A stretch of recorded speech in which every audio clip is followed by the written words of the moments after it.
7 दिसंबर 1941। ये वो दिन था जो तारीख का आखिरी ऐसा दिन साबित हुआ जिसके बाद दुनिया का नक्शा हमेशा के लिए बदल गया। पर्ल हार्बर में मौजूद नेवी बेस पर एक ऐसी तबाही टूटने वाली थी जिसका किसी को अंदाजा तक नहीं था। नेवी के एक शिप में काम करने वाली एक अफ्रीकन अमेरिकन लड़की डोरिस माइलर हर सुबह सूरज निकलते ही ऑफिसर्स को नाश्ता सर्व करती थी, फिर लॉन्ड्री कलेक्ट करने चली जाती थी। सुबह ठीक 7:57 पर डोरिस ने एक सायरन सुना। वो सायरन जो कोई भी नेवी मेंबर अपनी जिंदगी में कभी नहीं सुनना चाहता। जब वो भागकर बाहर आई, उसने देखा कि आसमान पूरी तरह से जापानीज बॉम्बर एयरक्राफ्ट से भर गया है। कुछ सेकंड्स के अंदर पूरी नेवल बेस पे कैमर टूट पड़ी, क्योंकि जापानीज एयरक्राफ्ट्स ने अमेरिकन शिप्स को एक एक करके निशाना बनाना शुरू कर दिया। यह सरप्राइज अटैक पर्ल हार्बर पर था, और आज हम जानेंगे कि जापान ने अमेरिका जैसे ताकतवर मुल्क पर ऐसा हमला करने की हिम्मत क्यों की। डोरिस माइलर जैसी बावर्ची को अमेरिका का दूसरा बड़ा मिलिट्री अवार्ड क्यों मिला, और आखिर अमेरिका ने जापान पर न्यूक्लियर अटैक क्यों किया। एक्सीएम टीवी की इस वीडियो में एक बार फिर से खुशामदी। कहानी का आगाज होता है 1941 से, जब वर्ल्ड वार टू का तीसरा साल चल रहा था। जर्मनी और इटली एक साइड पर थे, और ब्रिटेन, नीदरलैंड्स और फ्रांस दूसरी साइड पर। अमेरिका अभी तक वार में शामिल नहीं हुआ था। वो अपने वर्ल्ड वार वन के नुकसान के बाद न्यूट्रल रहना चाहता था। लेकिन एक मुल्क था जो अमेरिका को बार बार चैलेंज कर रहा था, वो था जापान। जापान के पास नेचुरल रिसोर्सेज की कमी थी, इसलिए उसने कोरिया, ताइवान और चाइना के कई इलाकों पर कब्जा जमा लिया था। अब उसकी नज़र फिलीपींस, मलेशिया और इंडोनेशिया पर थी, लेकिन ये जगहें ऑलरेडी ब्रिटिश, डच और अमेरिकन कंट्रोल में थी। जब अमेरिका ने 1941 में जापान को ऑयल देना बंद किया, जो कि जापान का 80% इंपोर्ट होता था, तब उसने शर्त रखी कि जापान पहले चाइना से अपना कब्जा छोड़े। लेकिन जापान के लिए ये एक्सेप्ट करना मुश्किल था। उसने सीक्रेटली डिसाइड किया कि चाइना से पीछे नहीं हटेगा, बल्कि इंडोनेशिया पर हमला करेगा ताकि ऑयल मिल सके। मगर इंडोनेशिया तक पहुंचने के लिए उसे पहले फिलीपींस पर कब्जा करना पड़ता, जो कि अमेरिकन टेरिटरी थी।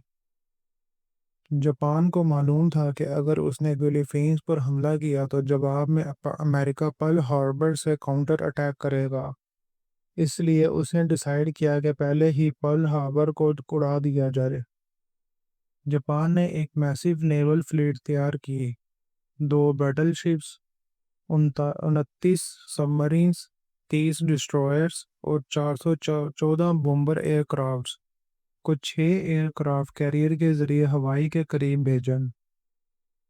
पर्ल हार्बर पर उस वक्त अमेरिका के पास 8 बैटलशिप्स, 39 एंटी एयरक्राफ्ट शिप्स और 390 एयरक्राफ्ट थे।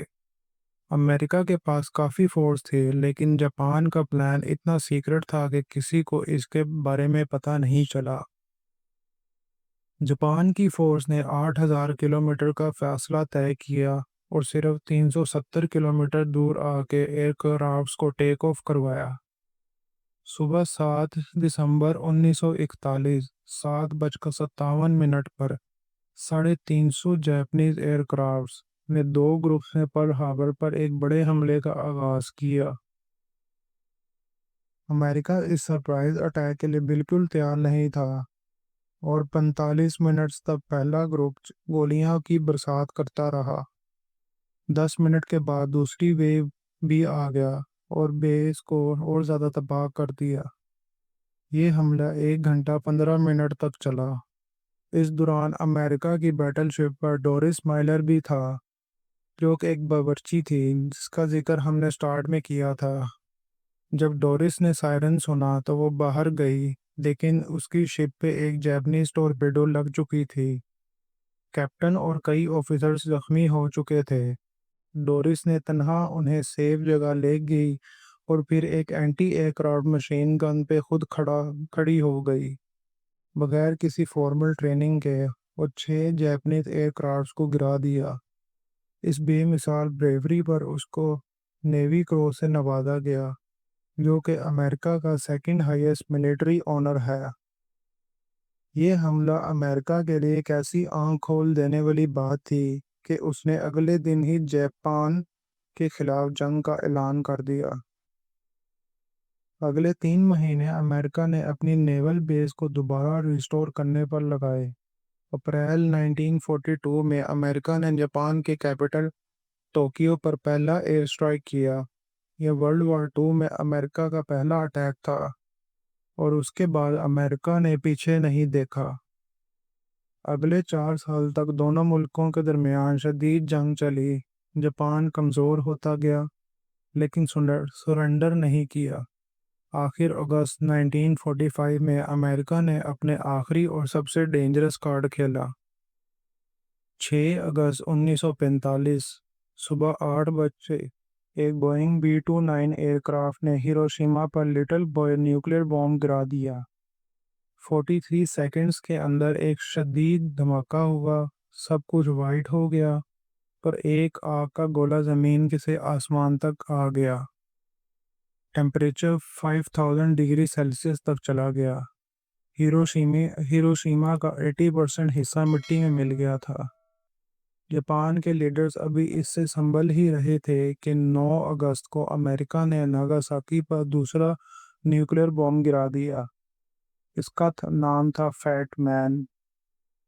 اس 4670 کلو گرام کے بم نے پورے شہر کو مٹی کا راکھ کر دیا۔